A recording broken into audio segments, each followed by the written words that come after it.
So with the summer almost over and everybody's starting their new jobs, I figured it'd be a good idea to let you guys know 3 things that you could do to hit the ground running. Let's get into it. Okay, now the first thing you want to do when you start, or maybe even before you start, you want to set up your benefit accounts. Now, when I say your benefit accounts, I'm talking about those 401ks, I'm talking about the HSAs, I'm talking about insurance, all those nice things, right? And you also want to decide how and if you want to contribute to certain 401ks, whether that be traditional or Roth. And the difference between those two is really going to come down to your tax situation right now and what you believe your tax situation will be in the future. And if you want to learn about other investments accounts, including the traditional 401ks or IRAs and Roth 401ks or IRAs, check out this video right here. Now, the next thing you want to do when setting up our benefits accounts is to take advantage of those employer matches. Whether it be your employers contributing money towards your 401ks, to your HSAs, whatever it is, if they're giving you money, take it. Why are you leaving it on the table? Shoot, I wish somebody would even give me $10 right now.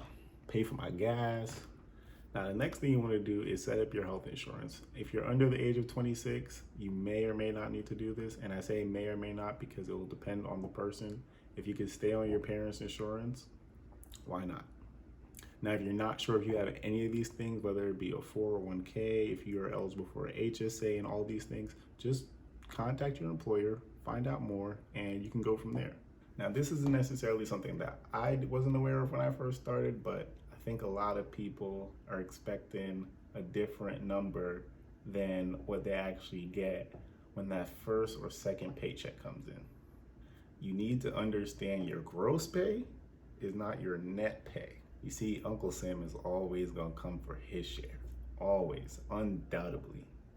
I mean, he's got to pay for student loan forgiveness, PPP loans, and stimuluses, and ROSE, and all these other great things that we want, right? Now, you may be wondering, okay, I understand I got to give up some money to Uncle Sam, but how much money is he going to take? Now, in 2018, the average federal tax was $5,000, and that's for the average American making $50,000 to $75,000 a year. That's not even including state and local taxes. So if we take a look at this graphic showing state income tax across America, right, we'll see places like California, New York, New Jersey, DC, even though DC is not a state, and these states have some of the highest income tax rates. But also when you think about it, which cities are in those states? New York, LA, San Francisco. Now, I don't want to get into too much talk about taxes because I'm not a tax professional, and that's not the point of this video.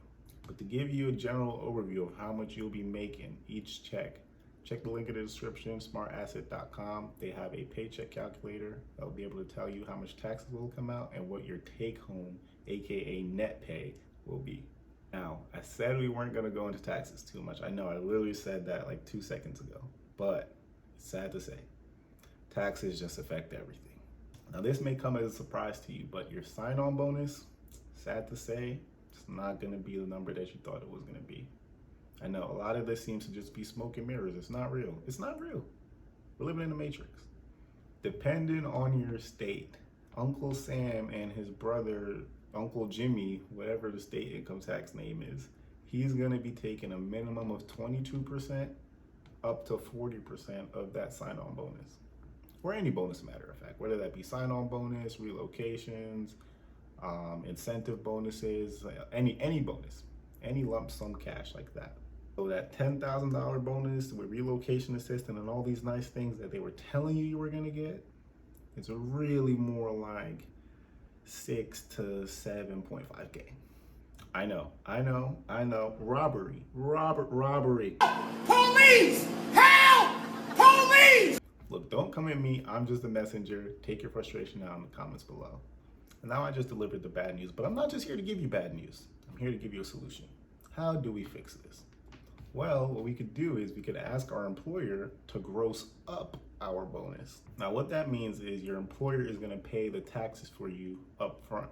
So instead of them giving you $10,000, they'll now give you that plus the tax that you'd be paying. And they'll do all those calculations for you. That's why they have these huge accounting teams and everything like that. So you don't have to worry about the math.